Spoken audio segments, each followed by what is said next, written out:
Okay, so we are on slide 31, and it says cochlea. And I'd said it's a cool little slide because what they've done is they've shown the structure of the cochlea if it were unrolled. And it's really hard to understand what you're looking at unless you do that. So let's look. All right, so we have the cochlea here, and you can see we've unrolled it, and we had said we have the stapes here, and we'd said that is the oval window. And below it, we have another window, which is called the round window. And this is in the vestibule, but you can see we have this fluid-filled cavity, the chamber, that goes all the way out here to an opening called the helicotrema. And so that allows the fluid to move into this lower chamber here, all the way over to another window, the round window. So what happens is when the stapes is punching in and out of the oval window, it's transferring a vibration into the cochlea, and then the fluid is bulging in and out of the round window because of the opening called the helicotrema. This upper chamber is the scala vestibuli. The lower chamber is the scala tympani. How do you remember that? Vestibule. Scala vestibuli is connected to the vestibule. Scala tympani is the one that extends to the round window. In the middle, we have another fluid-filled structure called the cochlear duct, which we'll look at in a minute. But this is how we get the vibration into the inner ear, is by the movements in and out of the oval window by the stapes. Okay, let's see what we have on the next slide here. Okay, so in between that, we have something called the cochlear duct. And that's this area here in the middle. And we'll be looking at that here in just a second. But so you see, here's the stapes punching in and out, and here is the oval window, and here down below is the round window. And in the middle, this blue is the cochlear duct. And this is where the magic is going to happen, is in the cochlear duct. So I'm going to flip the slide to show now the cochlear duct. So it also is a fluid-filled chamber. It's filled with a different fluid, a slightly different fluid, but it has two different structures. Two different sort of membranes, I guess they call it. We have at the top the tectoral membrane here, and that one is really rigid. That one doesn't flex very much. And then below, we have the basilar membrane. And then we have the sensory structures.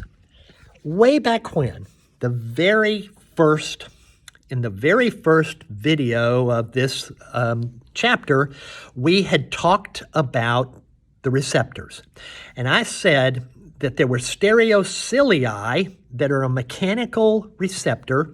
And what happens is they're called hair cells. And when the hair is bent, it's going to send a signal to your brain saying that you've heard something. So we had said you have the basilar membrane, which has the stereocilia, the receptors on it, and it's a flexible bugger. It's very flexible, and it will vibrate with the sound. But unlike that, the membrane above, the tectoral membrane, it's rigid. It won't vibrate. So the bottom, the basilar membrane, vibrates, and what happens to those stereocilia? Doink, doink, doink, right? They get bent, and that's how you're going to hear. Okay, so the basilar membrane forms the floor of the cochlear duct, and it contains thousands of stiff elastic fibers, these hair cells. I don't like my wording there, but it contains thousands of these hair cells that lengthen from base to apex. So they're short over by the oval window, and they get longer and longer as they get out to the helicotrema, to the end of the cochlear duct. And so depending on which area in the cochlea, depending on which area is going to vibrate, what's really interesting is depending on the frequency of the sound, that was not a pure frequency, but depending on the frequency of the sound, a different region in the cochlear duct is going to vibrate. And so I think I have a good slide here. Yes, I do. Okay, so here, I can show you what that means. Look, you've got this sound coming in, and you get a vibration right there. And so the stereocilia right there are going to bend. And what did we say happens when they bend? You're going to send a signal saying that's high C. Yeah, so depending on where you are on that cochlear duct, and you'll get a vibration, and your brain will interpret it as different sounds.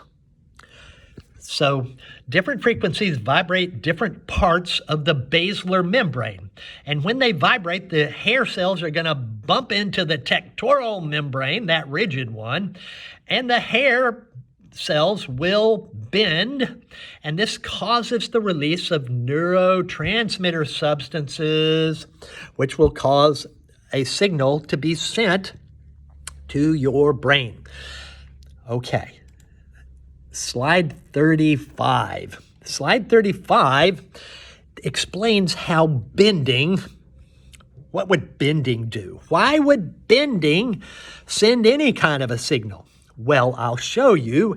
We have something called a tip link. So here we have these hair cells, and they're connected together. And if you think of them, one of these bending, you can see it'll pull on the next one. And what it's going to do is it's going to open a nonspecific ion channel. And look, the material, the fluid that is surrounding these hair cells has a high concentration of potassium ions, positive ions. And what did we remember? Remember what from the exam one? We had said, how do you get a nerve to go to action potential? We had said you have to increase, or you have to depolarize it, right? And you do that by opening positive ion channels. Well, there you go. That's what a tip link is. A tip link is attached to the ion channels, and it's non-selective, but the main ion is potassium ions, and they move in, and it causes the nerve that is connected to it to depolarize and send a signal saying, did you hear that? It was beautiful. It was beautiful. So that's how it works. So hearing is kind of complicated, right? All right, so there's more. Woohoo! We have a few more slides. What else is controlled by your ear? Equilibrium. So I'm going to stop here. We'll come back and we'll talk about two kinds of equilibrium, static and dynamic.